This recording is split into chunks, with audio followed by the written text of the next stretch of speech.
നമസ്കാരം. പശ്ചിമേഷ്യയിൽ സംഘർഷം കടുക്കുന്ന പശ്ചാത്തലത്തിൽ പാകിസ്ഥാൻ വഴി അമേരിക്കയ്ക്ക് രഹസ്യ സന്ദേശം അയക്കാൻ ഇറാൻ നീക്കം നടത്തിയതായി റിപ്പോർട്ടുകളുണ്ട്. ഇറാന്റെ ആഭ്യന്തരമന്ത്രിയും പാകിസ്ഥാൻ സൈനിക മേധാവിയും തമ്മിൽ റാവൽപിണ്ടിയിൽ നടന്ന കൂടിക്കാഴ്ചയിലാണ് ഇതിന് ആധാരമായ ചർച്ചകൾ നടന്നത്.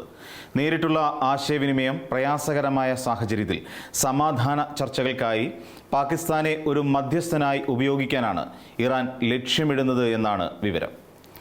ഉന്നതതല ചർച്ചയ്ക്കിടെ ഇറാന്റെ പരമോന്നത നേതാവ് മുജ്തബ ഖമേനിയിൽ നിന്നുള്ള ഒരു രഹസ്യ സന്ദേശം ഇറാൻ പാകിസ്ഥാന്റെ ഫീൽഡ് മാർഷൽ അസിം മുനീറിന് കൈമാറിയതായി പാകിസ്ഥാൻ സുരക്ഷാ വൃത്തങ്ങൾ അറിയിച്ചിട്ടുണ്ട്. ഇറാനും അമേരിക്കയും തമ്മിലുള്ള രഹസ്യ നയതന്ത്രത്തിനുള്ള മധ്യസ്ഥനായി വീണ്ടും പാകിസ്ഥാന്റെ സൈനിക നേതൃത്വം മാറുന്നതായാണ് റിപ്പോർട്ടുകൾ സൂചിപ്പിക്കുന്നത്. ഇതിന്റെ ഭാഗമായി പാകിസ്ഥാൻ സൈനിക മേധാവി ഉടൻ തന്നെ സൗദി അറേബ്യയും അമേരിക്കയും സന്ദർശിച്ച് ഇറാന്റെ നിലപാടുകൾ അറിയിക്കുമെന്നാണ് സൂചന. പാകിസ്ഥാൻ സുരക്ഷാ വൃത്തങ്ങൾ നൽകുന്ന വിവരമനുസരിച്ച് ഇറാനിയൻ ആഭ്യന്തരമന്ത്രി എസ്കന്ദർ മൊമേനി പാകിസ്ഥാന്റെ ജനറൽ ഹെഡ്ക്വാർട്ടേഴ്സിൽ അസിം മുനീറുമായി 50 മിനിറ്റോളം നീണ്ടുനിന്ന ചർച്ച നടത്തി. ഈ കൂടിക്കാഴ്ചയിൽ അദ്ദേഹത്തിന് ഇറാന്റെ പരമോന്നത നേതാവായ മുജ്തബ ഖമേനിയിൽ നിന്നുള്ള രഹസ്യ സന്ദേശം നേരിട്ട് കൈമാറുകയും പശ്ചിമേഷ്യയിലെ സംഘർഷങ്ങൾ കുറയ്ക്കുന്നത് ലക്ഷ്യമിട്ടിട്ടുള്ള മധ്യസ്ഥതയ്ക്കായുള്ള പുതിയ ചട്ടക്കൂടിനെക്കുറിച്ച് ചർച്ച ചെയ്യുകയും ചെയ്തു എന്നാണ് റിപ്പോർട്ടുകൾ വ്യക്തമാക്കുന്നത്. ഇറാൻ, ഇസ്രയേൽ, അമേരിക്ക എന്നിവർ ഉൾപ്പെട്ട മാസങ്ങൾ നീണ്ടുനിന്ന ഏറ്റുമുട്ടലിനെ തുടർന്ന് മേഖലയിൽ വൻ അനിശ്ചിതത്വം നിലനിൽക്കുന്ന സാഹചര്യത്തിലാണ് ഈ സുപ്രധാന നീക്കം. ഇസ്ലാമാബാദ് ധാരണാപത്രത്തിലെ പാകിസ്ഥാന്റെ പങ്കിനെ ഇറാനിയൻ ഉദ്യോഗസ്ഥർ അഭിനന്ദിക്കുകയും ഇസ്ലാമാബാദിനെ മേഖലയിലെ സമാധാനത്തിന്റെ നങ്കൂരം എന്ന് വിശേഷിപ്പിക്കുകയും ചെയ്തു.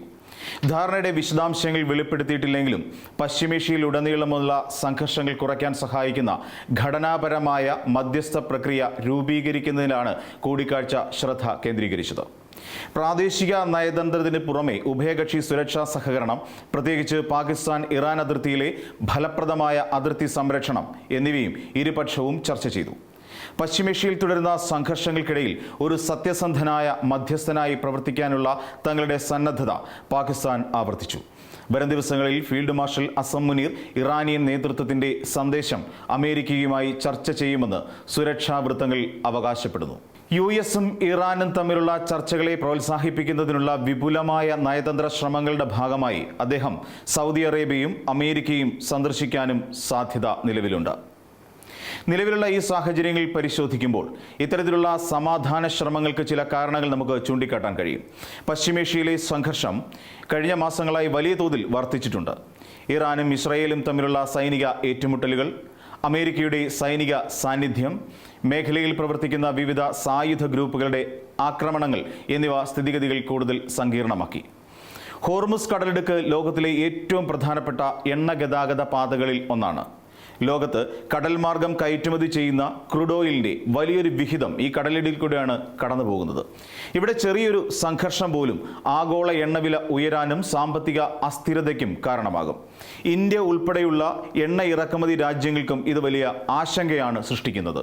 അതിനാൽ തന്നെ സംഘർഷം കുറയ്ക്കാൻ നയതന്ത്ര ശ്രമങ്ങൾ ശക്തമാക്കുന്നത് സ്വാഭാവികമാണ്. പാകിസ്ഥാൻ അമേരിക്കയുടെ പഴയ സഖ്യകക്ഷി കൂടിയാണ്. അതേസമയം ഇറാനുമായി ഏകദേശം 900 കിലോമീറ്ററോളം നീളുന്ന അതിർത്തിയും പാകിസ്ഥാന് ഉണ്ട്. സൗദി അറേബ്യയുമായും ചൈനയുമായും അമേരിക്കയുമായും പാകിസ്ഥാൻ ബന്ധം നിലനിർത്തുന്ന രാജ്യമാണ്. ഇതിനാൽ പലപ്പോഴും പരസ്പരം സംസാരിക്കാൻ ബുദ്ധിമുട്ടുള്ള രാജ്യങ്ങൾക്കിടയിൽ സന്ദേശങ്ങൾ കൈമാറുന്ന അനൌദ്യോഗിക മാർഗമായി പാകിസ്ഥാൻ പ്രവർത്തിച്ചിട്ടുണ്ട് എന്ന വിലയിരുത്തലുകൾ വിദേശ നയ വിദഗ്ധർ മുന്നോട്ട് വയ്ക്കാറുമുണ്ട്. ഇറാനും അമേരിക്കയും തമ്മിൽ നേരിട്ടുള്ള ആശയവിനിമയം പല സമയത്തും തടസ്സപ്പെടാറുണ്ട്. അത്തരം സാഹചര്യങ്ങളിൽ ഒമാൻ, ഖത്തർ, സ്വിറ്റ്സർലൻഡ് തുടങ്ങിയ രാജ്യങ്ങൾ മുൻപ് മധ്യസ്ഥരായിട്ടുമുണ്ട്.